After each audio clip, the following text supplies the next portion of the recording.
G'day, and welcome to another walk in the snowies. Beginning today in the Rennix area and heading out on the Rennix Walk.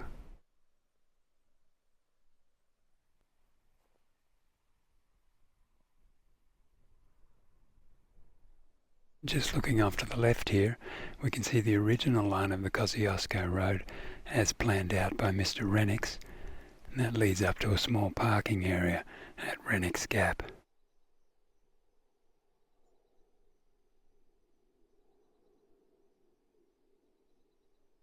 The modern diversion for the Kosciuszko road was done here in the 1960s. The Rennix Walk is 13 kilometres return.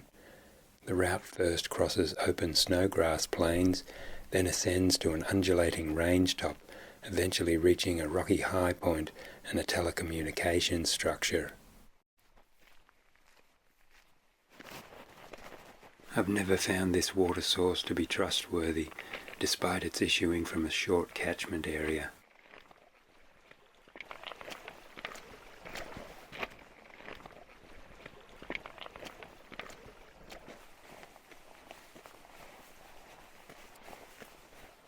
This is the beginning of the snowgrass plains.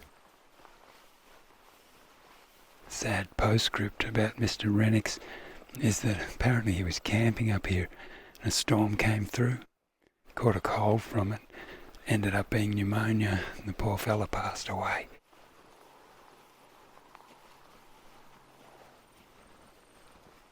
On the left here, this rise leads up to Panorama Point.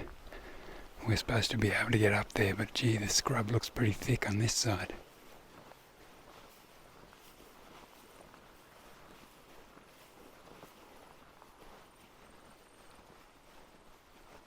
First part of this walk is fairly level, stays around 1600 metres. There's a nice bit of mowing been done. It's making for a pleasant stroll. These tracks are generally groomed to coincide with the major public holidays.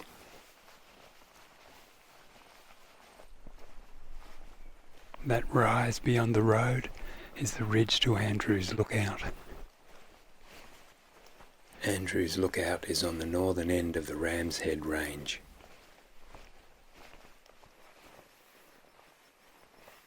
Panorama Point still doesn't look very easy to get to. The heath around Panorama Point has grown very thick and tall in recent years. See to this prominence, sort of looks like where we're going. But I think that's actually our ridgeline over there.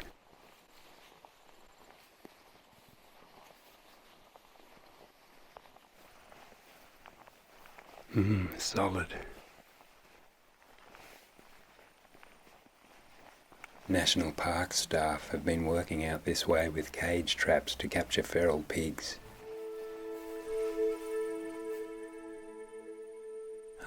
Another cage trap. I think the reason that these traps aren't constantly baited is that after they capture a couple, the pigs get spooked and they move to another area.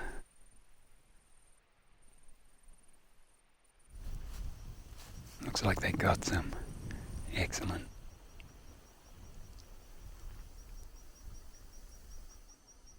Unfortunately though, they eventually come back.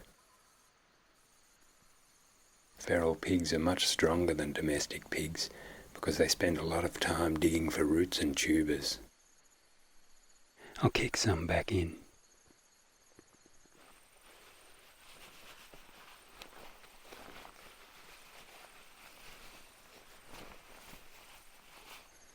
It's a little bit better anyway. Helps it to grow back. Now the route heads over to the other side of the plain.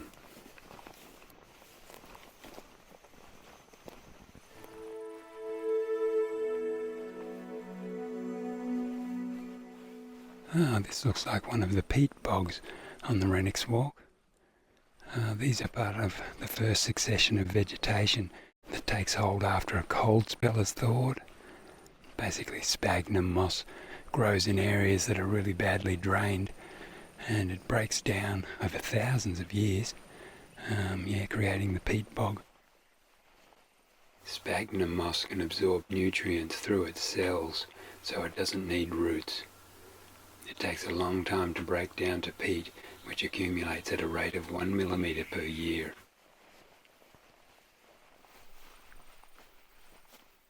Where the ground's been disturbed, we can see down into the peat moss. As is common knowledge, dry peat is harvested and sold in bricks as fuel for burning.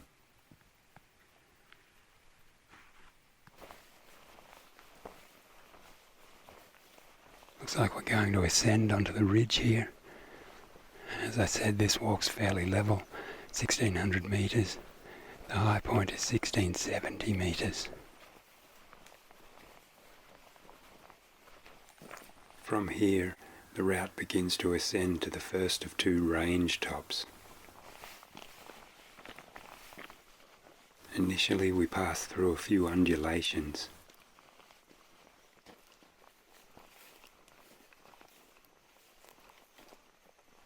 These forests are typical of the rest of the walk, and the route remains as a four-wheel drive trail.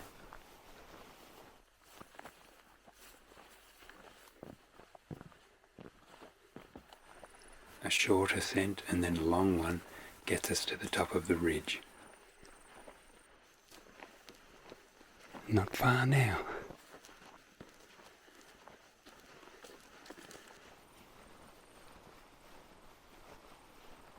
And this is the first high point that we can get a view from.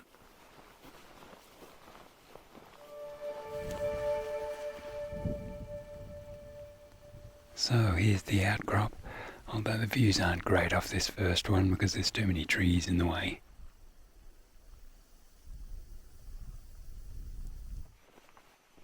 Moving on. The route continues to alternate between grassy saddles and forested high points. Open views are rare on this walk, which is unusual for the snowies. Here's the next high point, and I can see some rocks in the forest on my left here. Looks like they might even have a view, but I'll continue on. The range tops are peppered with lone outcrops in the scrub. It's a bit of a lucky dip as to which ones give a view over the forest.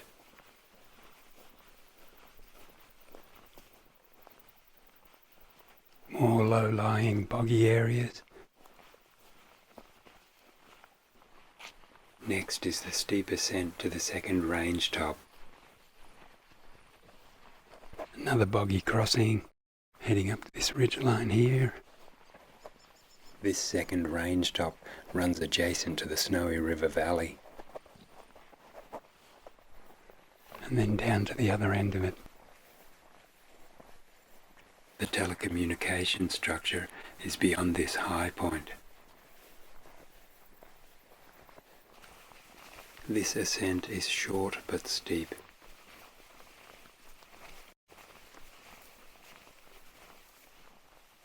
Yes, the top. Still pretty forested around here.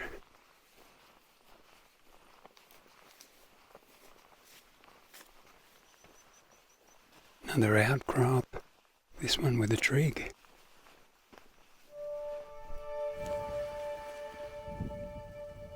Again, limited views.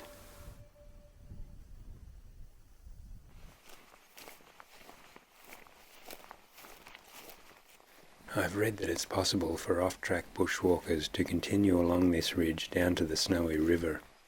I'm unsure of the conditions there, but I do know that the heath around here has grown very thick in recent years. This area contains numerous hidden outcrops in the bush, many of which are climbable.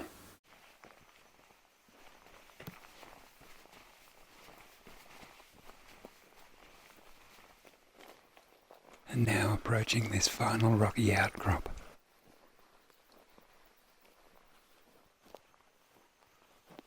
Telecommunications.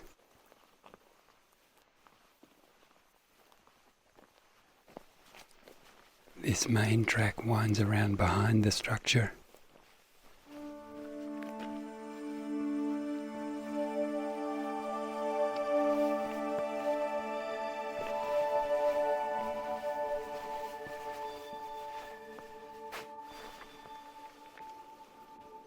And here we see along the snowy river valley with Mount Twynham in the distance.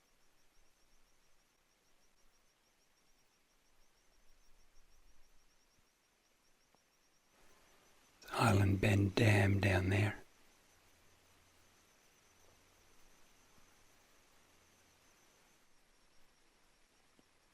We see that trig over there.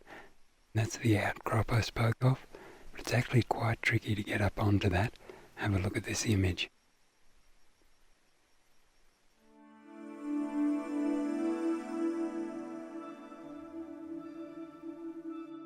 This would be the way up. I couldn't climb the lowest step.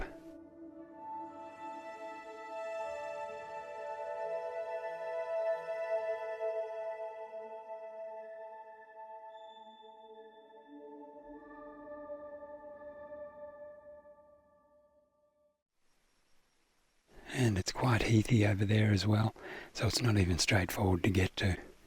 So yeah, unless you're up for an extra challenge, this would be the good viewpoint.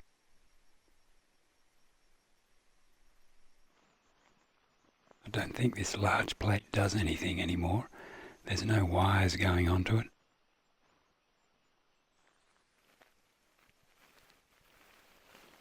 Thinking this is more a Wi-Fi transmitter.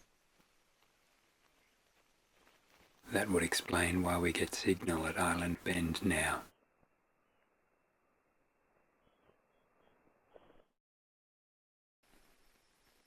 So there we go. I should probably finish up here. Hope that helps if you're interested in the Rennix Walk. It's a really nice sub-alpine walk that gives us that most unusual view along the snowy river valley.